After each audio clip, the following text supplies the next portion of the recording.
the All Around Joe podcast. We optimize your human performance from my personal experience as an athlete, coach, and all-around self-improvement junkie. On this edition of the All Around Joe podcast, I'm going to be giving you 5 reasons why you're working out but not building ab definition that you would like to have. And this is a great topic because I find that after people get to know me a little bit, then they will ask me this question, like, what are the best exercises for building my abs up? And the truth of the matter is that nobody ever wants to hear the real answer. They don't want it because it's something different than what they're doing. But I'm going to give you the 5 main reasons that you can use to flip the script and start building the ab definition that you've always wanted. And hopefully you are like a sponge and you don't care what the answers are. You just want to get those abs. And that's how I was when I first started learning and doing this like bodybuilding routine, because when you want to build up a muscle like your abs or get leaner or whatnot, it is bodybuilding. We all can think bodybuilding is being this huge, massive person that we see in the Mr. Olympia contest. That is bodybuilding competitions. But anytime you want to change your body composition, you are focusing on bodybuilding. I'm sorry if that rubs you the wrong way, but if you are going to the gym to look good, you are a bodybuilder. Sorry, that's it. So we're going to talk about some bodybuilding principles today around abs so that we can help you to break through that question of why you're not building up your abs the way that you would like to. And it will be potentially very enlightening and hopefully something that you can implement immediately and start getting progress from today, tomorrow, the next year, next 5 years, whatever, and you can build off of that. Before we get into this podcast is brought to you by the Get Better Project, my online at-home training program where you can just plug yourself in and start doing the workouts. And if you're doing them with the right intensity and using me as your coach, you can build abs. I pretty much guarantee if you listen to everything that I'm doing and assuming that you have the genetics to actually have abdominal muscles, some people have completely flat abs without the little ridges in them, then we can get you to that point. I can get you there. No questions about it, but you have to listen to what I say. You have to do the workouts. You have to work hard, all that fun stuff. So if you'd like to try out 2 weeks of the Get Better Project, which will in no way get you close to finding your ab definition, you go over to thegetbetterproject.com/2 weeks, and we will get you started. And the reason why the Get Better Project works so well is because you can do workouts that will give you amazing results with just a couple dumbbells and a kettlebell. And I work with you every single week, or me or one of my coaches works with you every single week in order to figure out why you are or are not reaching your goals. Because it's not just about working out and eating right. It's about your whole life circle. It's about how you're sleeping, how much stress you have, how you are eating, and if you're hitting your nutritional goals, how hard you're working out, if your body is injured or not injured, what your energy levels are. We look into all these different detailed things that give you the full round picture. It's like this, if you've ever done one of those wheel of life things where like if your wheel is all 10s, then it rolls really well. But if you've got like a 10 in working out hard, a 2 in sleep, a 5 in energy levels, you're going to be running down the road really bumpy, creating a lot of inflammation, and you're not going to be recovering enough in order to support that 10 on the workouts. Does that make sense? So in the Get Better Project, we attack all that stuff. So get your 2 free weeks at the getbetterproject.com/2 weeks. And that's all I got for you today. Now we're going to jump right into the 5 reasons why you're working out but not building ab definition. First of all, if you're doing any kind of traditional magazine type workout, unless it's like a massive bodybuilding routine, you're probably doing too many repetitions and not enough weight. Meaning that you're not creating a stimulus to grow. So I remember going down this road as well because a lot of people, said that that's what you should do.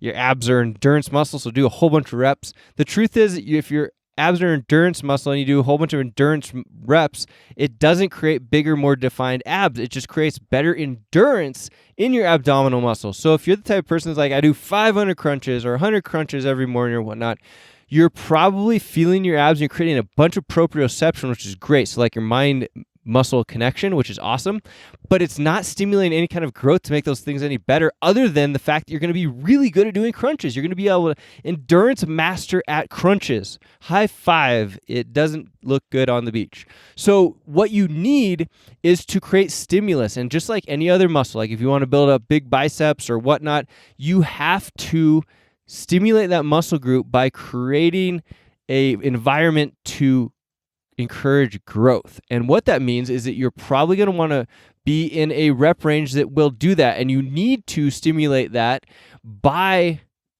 getting away from doing those high rep movements and getting into doing lower repetition, heavier weight style of movements. So if you are not creating the stimulus, number one. Number two, you're doing way too many reps. You need to be doing much fewer reps. Think about doing 8 to 15 repetitions and figuring out a way to get that towards failure. So if we're trying to build up muscle definition and build bigger muscles, like in this case, build bigger abdominal muscles so that you can see them better without having to lose all of your body fat, then you're going to have to create, like I said, that environment. So think about doing things that are going to attack those, like deadlifts. Deadlifts, the muscles in the abs are a bracing muscle, so you want to contract them and do heavy movements. Crunches and things like that, they do that, but they're not fully designed to get the most out of it. If you were to set up a muscular stimulation test on your abs, you're going to get the most out of them by bracing, by doing things like, if you want to do lesser weight movements, you do things like planks, you do planks on a physio ball, that type of stuff. And then you build up to heavy deadlifts, heavy squats, anything that's going to challenge your core directly with a heavy amount of weight that you're going to reach failure in 8 to 15 repetitions. That's where you want to be. And then you can slow those down to get more time under tension. So for example, in our program, we do a bodybuilding day usually once a week where we'll take, let's say, deadlifts. So we'll have 2 50-pound dumbbells for me. It depends on what kind of weight you're going to be using. Everybody's going to be a little bit different. But I'll hold it at 2 50-pound dumbbells, which are not heavy for me. I could probably do 100 reps in a row, but I'm going to slow it down and do it on one leg. So I'm going to make it harder by one leg only. I'm going to slow it down by doing like 3 seconds down, 3 seconds up, and then I'm going to take away the rest period. So I'm going to make the rest period much shorter than I would usually. So the time under tension goes up massively for the amount of total work time that we are doing or time that we are working. So that creates more stimulus for that particular muscle group, right? Or another more direct way of stimulating abs would be something, if you want to stick with traditional ab style exercise, which is fine. I like to sprinkle them in. You're getting the most bang for your buck out of the bracing exercises. But let's say you do leg lifts. So you're going to want to hold on to something, you're hanging from something, and you lift your legs up as high as you can, and you want to slowly lower them down so it's all under complete control, because you want to get the eccentric portion of the movement, which is going to be the part that is causing the micro tears in the muscle, which is going to cause them to grow and come back bigger and badder. So doing a crunch, you almost never are going to get that. You could use an ab machine, right? Like you get in the ab machine, you put your arms in and you crunch over like that, and you adjust the weight and you get it really heavy. That would work. That would totally work. It's not going to be the most effective, but if I was trying to build the best abs possible, I would do a plethora of these things. I would stick with the large multi-joint movements because it's going to stimulate not only the ab development, but it's also giving me the most hormonal bang for my buck and total fat burning bang for my buck. And then I'd go into the more auxiliary style movements like the weighted ab machine, the leg lifts, toes to bar, that type of thing down the road. But I would also make sure that those are only coming up. Well, it's a variety of things. You want constantly varied, ideally, but you're going to make sure that you're hitting failure in the 8 to 12 repetition range on the bodybuilding specific style of days. Number 3, you're just not working out hard enough. That is something that I hate to say it to people, but I will when they ask me this question. You get somebody that comes up to you like, yeah, they're skinny, but they're trying to get more definition. And you can just tell they're the type of person that goes to the gym and they get on the machines or they use the dumbbells, but they're not really pushing it. Because if they were, their muscles would have a much harder, more defined look to them because they've been through the fire, they've been to the war. You can tell when you look at somebody, you're like, man, that person works hard. That is something that you have to bring to the table. You need to work really hard. Your intensity, you have to bring intensity. Our body and life in general, change doesn't happen without hard work. So you need to get used to working really hard, especially with these particular types of things. When you reach failure at that 10 repetition mark, you want to try and go to 12. See if you can find some way to dig deeper, to push harder into that failure component, because some part of the failure is coming from our brain. So if you can shut off the brain or push through the brain barriers in order to get into those next repetitions, you're going to cause more muscular changes in your body. Does that make sense? So you want to have great form, and then once that form is in place, you want to work really hard. And most people that I see that are looking for these types of adaptations are just simply not working hard enough. I mean, even if you're doing the wrong thing, working really hard, you're going to get great results, or you're going to get good results. If you want great results, you do work really hard doing the right thing. And there you have it. So that's number 3. You probably are not working hard enough. Number 4, you're training hard, but you're not recovering. Okay, so hard chargers, if you are one of those hard chargers that are working really hard, you're like, man, Joe, I'm working really hard in the gym. I'm doing what you're saying. I'm doing deadlifting. I'm hitting the rep ranges that you recommend, but I'm just not getting the results that I want. And then you find out and you look at the full circle, which is something that we do in the Get Better Project, and you're like, man, you're reporting that you're sleeping a 5 out of 10. That's just not going to cut it. And you're high stress. Your body is producing so much cortisol, and it's in so much of a fight or flight rather than a rest and recover stage of your life that you're not going to get results. You're just going to keep burning that candle at both ends. So you have to have a balance, meaning that you have to work really hard, and then you have to, number 1, be able to sleep really well, and number 2, be able to handle stress well. And number 3, you're going to have to be able to have the diet that's going to support all of this muscular growth and changes. So if you are not recovering or resting well, you're not going to have the changes. You could be crushing it in the gym. But if you're sleeping bad, if you're just not a good sleeper, and don't get me wrong, people that say that they're not good sleepers usually means, and I know that there are some diseases and other things that come into play with sleep, but it's not common. Most people that have sleep issues just haven't worked on it. Simple as that. If you have a sleep issue, the 9 out of 10 of you just haven't worked on it. You haven't made your room completely pitch black or put on a sleep mask. You haven't optimized the temperature of your room, meaning that it is cold enough for you to sleep well. Okay? You haven't quieted or created a quiet enough environment for you to sleep well. Okay? You are looking at devices too late at night. You're putting too much blue light on your eyes to sleep well. It was an amazing thing when I went to the Grand Canyon for 14-day all rafting adventure. The second night, my body had adapted to being out there, to not being on screens and computers and everything like that at night. It was that fast. It happens that freaking fast for you. And this is one of those things where it's like, yeah, I'm telling you, you're going to have to, work really hard for a long time to build up these ab definition that you want. But with getting your sleep and your circadian rhythm right, it can happen that fast if you change the environment to what it should be.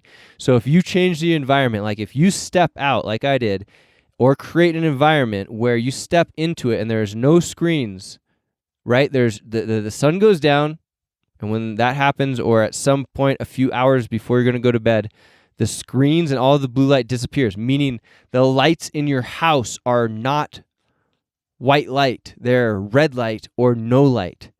As soon as you take all of that pollution out, all of the noise, all of that other stuff, your body flips almost immediately into this way of going and down-regulating and sleeping really hard. It's amazing.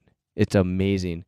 So if you have the ability to change your sleep environment, black it out, cool it down, shut off the sound or put in earplugs, put on a sleep mask, and sleep or get rid of your devices like 2 hours before you're going to go to bed and shut down, and shut off all your lights. What I mean by that is either dim them or turn them off entirely and just get used to the dark, no TV or anything like that, or have a red light so the red light doesn't affect you the same way the white light does. So it will completely change your life, trust me. So I'm ranting and raving on this sleeping stuff because it's so important, and could be why a ton of you are missing this ab definition that you should have. A lot of times, also, when you see somebody that works really hard and they are jacked, but then they take their shirt off and they got this little pooch thing on there, that's usually going to be caused by something like that. It means that it's usually from too much cortisol. So your body is adapting, but it's also producing body fat and not burning through the body fat the way that it should be, because you have this whole imbalance in your rest recovery situation. So a lot of people will even say, oh, when I got to 40 and started developing this, well, yeah, because, you start to talk with them how you're sleeping, how you stress, blah, blah, blah. You realize that it's not that their metabolism is just down-regulating. It's that their whole life they've been pushing into this overtraining zone. of the cortisol. And obviously there's all these different factors, but I've just seen this factor come up many, many times in these types of people that like to blame it on aging metabolism. So you can blame it on that if you want, or you can just make some changes, sleep better, live longer, have more enjoyable life every day by optimizing your sleep. It seems like something that we should do. Everybody, we should really just focus and get really anal about it. The fifth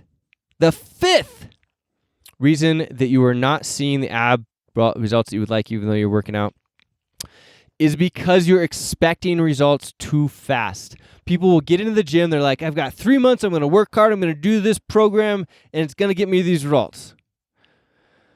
Whew.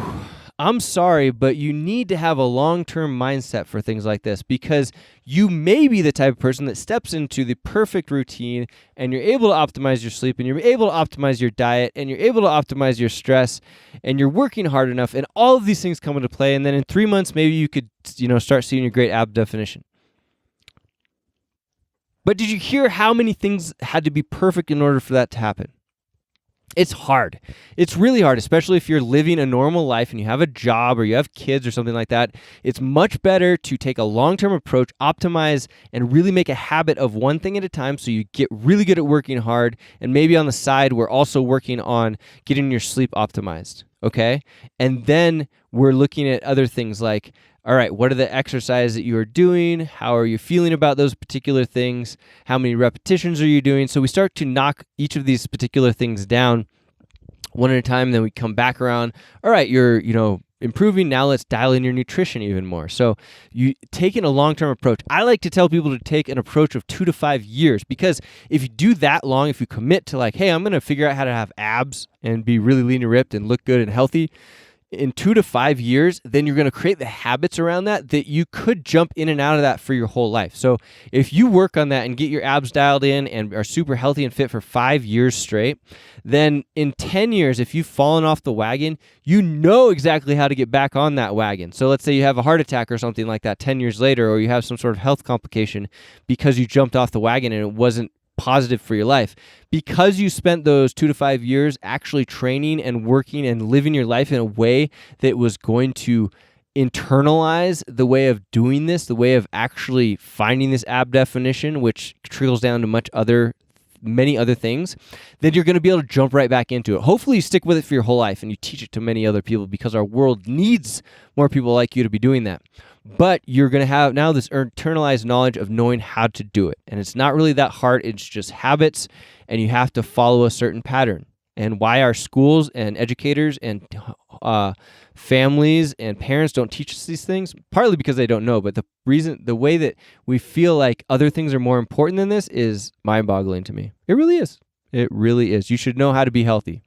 And healthy in your health, being the most healthy or the healthiest you can be, you're going to be lean, you're going to be energized, you're going to have, your sleep optimized, all of these things. It's full circle. You can't get around it. So why we don't focus on that thing and we go and get diabetes when we're kids and, early adults and have all these pills shoved down our face, it's disgusting. It's sad. So don't be that way. Reach out to me if you have any questions. Happy to help.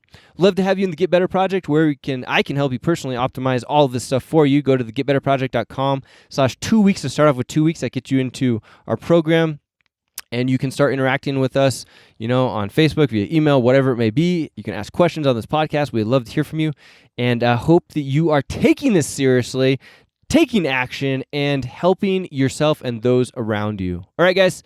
Hope you enjoyed this. The All Around Joe Podcast, where we optimize your human performance from my personal experience as an athlete, coach, and all-around self-improvement junkie.